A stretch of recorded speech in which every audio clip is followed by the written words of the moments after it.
জীবন রক্ষার্থে সিইসির কাছে রনির খোলা চিঠি। পটুয়াখালী ৩ আসন গলাচিপা দশমিনা বিএনপির মনোনীত প্রার্থী গোলাম মাওলা রনি জীবনের নিরাপত্তা চেয়ে প্রধান নির্বাচন কমিশনারের কাছে খোলা চিঠি দিয়েছেন। এই পত্র তার ফেসবুকে পোস্ট করা হয়েছে। ওই চিঠিতে গোলাম মাওলা রনি উল্লেখ করেন, প্রতীক বরাদ্দের পর থেকেই আওয়ামী লীগ মনোনীত প্রার্থী ও প্রধান নির্বাচন কমিশনারের ভাগ্নে এস এম শাহজাদা সাজুর সমর্থক কর্মীরা তার ব্যবহৃত গাড়ি, অফিস, মাইক ও নির্বাচন সামগ্রী ভাঙচুর করে আসছেন। এমনকি মামলা, হামলা, সন্ত্রাস ও অগ্নিসংযোগ ঘটিয়ে তাদের অবরুদ্ধ করে রাখা হচ্ছে। ফলে তিনি জীবনের নিরাপত্তা চেয়েছেন।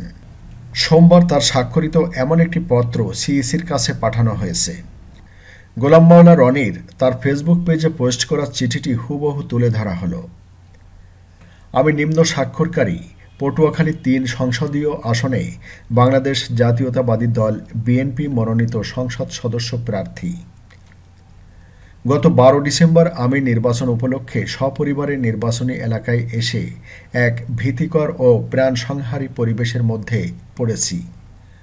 আওয়ামী লীগের নেতাকর্মীরা থানা, পুলিশ ও প্রশাসনের সহায়তায় আমাকে সপরিবারে অবরুদ্ধ করে রেখেছে। বিভিন্ন এলাকায় বাড়ি বাড়ি গিয়ে তারা ভোটারদেরকে মারধর করছে, ভয়ভীতি দেখাচ্ছে এবং স্থানীয় নির্বাচনী অফিসগুলোতে অগ্নিসংযোগ করছে প্রকাশ্যে। তারপর উল্টো মামলা করে পুলিশ দিয়ে লোকজনকে গ্রেপ্তার করে চলেছে এবং অনেককে এলাকা ছাড়া করেছে। আমি শত চেষ্টা তদবির করেও স্থানীয় প্রশাসন এবং ঊর্ধ্বতন প্রশাসনের কোনো সাহায্য তো দূরের কথা, ন্যূনতম সাড়া শব্দ পাচ্ছি না। অবস্থা দৃশ্যে মনে হচ্ছে আপনার নিয়ন্ত্রিত প্রশাসন আওয়ামী লীগ প্রার্থী, যিনি কিনা আপনার ভাগিনা, তার যোগসাজশে এই জনপদে আমি ও আমার পরিবারের জন্য অসংখ্য মৃত্যুর ফাঁদ পেতে রাখা হয়েছে। আপনার ভাগিনা এবং তার সাঙ্গপাঙ্গরা এলাকাতে ইতিহাসের ভয়াবহতম নির্বাচনী সন্ত্রাস এবং মর্মান্তিক অমানবিক কর্মকাণ্ড শুরু করেছে।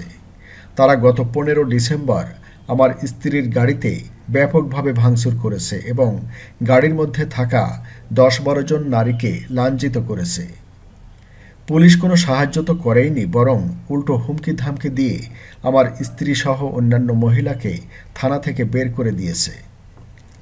জনাব সিইসি, আপনার কথা বিশ্বাস করে আমার স্ত্রী, লন্ডন প্রবাসী বোন, ভগ্নিপতি ও কিশোরী কন্যা ও বালক পুত্রকে নিয়ে নির্বাচন করতে এসেছি।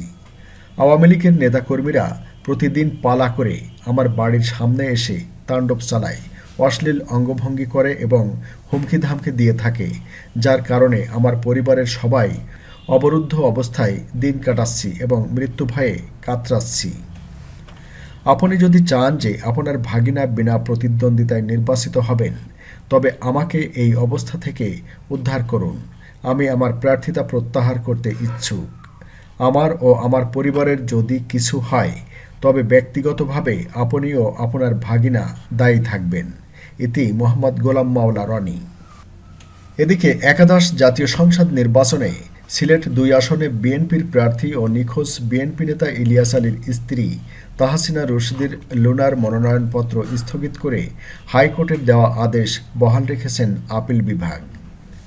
মঙ্গলবার ১৮ ডিসেম্বর হাইকোর্টের আদেশ স্থগিত চেয়ে তাহসিনা রশিদের লুনার করা আবেদনের শুনানি নিয়ে প্রধান বিচারপতি সৈয়দ মাহমুদ হোসেনের নেতৃত্বাধীন ৭ বিচারপতির আপিল বেঞ্চ নো অর্ডার আদেশ দেন। ফলে তিনি আর নির্বাচনে অংশগ্রহণ করতে পারছেন না। আদালতে লুনার পক্ষে ছিলেন সাবেক attorney general AF Hasan Arif. ওই আসনের মহাজোটের শরিক জাতীয় পার্টির প্রার্থী ইয়াহিয়া চৌধুরীর রিটের পরিপ্রেক্ষিতে ১৩ ডিসেম্বর বৃহস্পতিবার বিচারপতি জে.বি.এম. হাসান ও বিচারপতি মোহাম্মদ খায়রুল আলমের হাইকোর্ট বেঞ্চ তার মনোনয়নপত্রের ওপর স্থগিতাদেশ দেন। যে আদেশ স্থগিত চেয়ে আপিলে আবেদন করেন লুনা।